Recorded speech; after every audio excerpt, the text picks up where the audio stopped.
Music related artists ఎవరైనా complaint ఇచ్చేదేంటంటే, remunerations అనేవి చాలా తక్కువుంటాయి.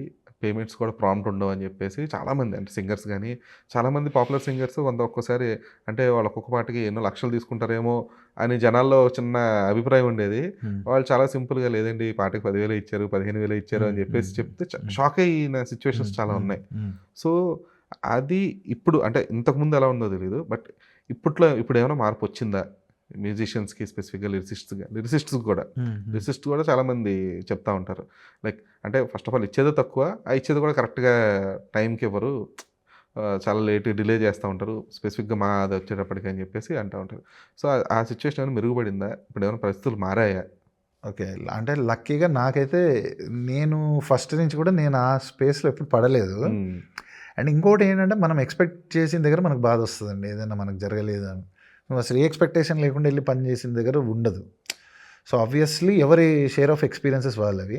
నా విషయం నేనెందుకు నా జర్నీ అలా మౌల్డ్ అయింది కాబట్టి, నా విషయంలో నాకు అది ఒక పెద్ద హర్డిల్ లాగాను, పెద్ద టాపిక్ లాగా ఎప్పుడు ఓకే. పేమెంట్స్ అనేది నాకు అనిపియలేదు. బట్ డెఫినెట్లీ ఓటైతే చెప్పగలనండి. Definitely till you hit the top limelight దగ్గరకొచ్చేదాకా ఆల్వేస్ ఇట్స్ స్ట్రగుల్.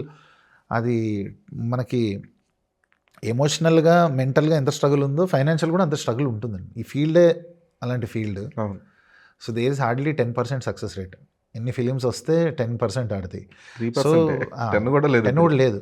సో, ఇప్పుడు ఆ స్లాట్‌లోకి మనం పడడం అంటే మన మన సాంగ్స్ అనేది అలాంటి ఓ ఫిలింకి ఎలైన్ అయితేనే మ్యూజిక్ డైరెక్టర్‌కి సక్సెస్ ఉంటుంది. హ్మ్. ఓ మ్యూజిక్ డైరెక్టర్ సక్సెస్ వస్తేనే తనతో వర్క్ చేసే ఒక సింగర్ కన్నా, తనని నమ్మిన ఓ లిరిక్ రైటర్‌కైనా అలా రావచ్చు. ఆల్రెడీ సక్సెస్‌ఫుల్ ట్రాక్ ఎక్కేసిన ఆ జాబితా వదిలేస్తే, స్ట్రగ్లర్స్ లెవెల్‌లో ఇంక నేను ఎక్కువ రోజులు, ఎక్కువ మందితో ఉండి చూశాను కాబట్టి, సో, అందరి స్టోరీ నాకు తెలుసు కాబట్టి, I can definitely say it's a lot of financial struggle as well. Hmm. ఇప్పుడు even in my case, I saw such kind of struggle. But luckily when you are in multiple things అంటే, ఓ month నాకు maybe music direction నుంచి ఏం రాకపోయిన రోజుల్లో నాకు lyrics కాపాడాయి. లిరిక్స్ నుంచి మ్యూజిక్ కూడా 2 లేని రోజుల్లో నాకేవో 2 స్టేజ్ షోలొచ్చి నాకలా ఆ మంత్ ఎళ్ళిపోయింది. సో, అలా నేను అదృష్టంగా ఫీల్ అవుతున్నాను. నేను ఇందులోనే ఇన్ని విభాగాల్లో నేను చేయగలగడం, నేను నమ్ముకున్న పాట నాకెప్పుడు it didn't let me down. So, I'm very proudly saying this because నాకెప్పుడు నేను 100% అంటే నాకు సెకండ్ థాట్ కూడా లేదండి. ఇది కాకపోతే ఏమవుతుంది అనేది నేనెప్పుడు మా పేరెంట్స్‌కి ఉంది. లేతే నా ఫ్రెండ్స్‌కో, వెల్ విషర్స్‌కో ఉండుండొచ్చు కానీ నాకెప్పుడు ఆ సెకండ్ థాట్ అనేది నా సోల్‌కి ఎప్పుడు రాలేదు.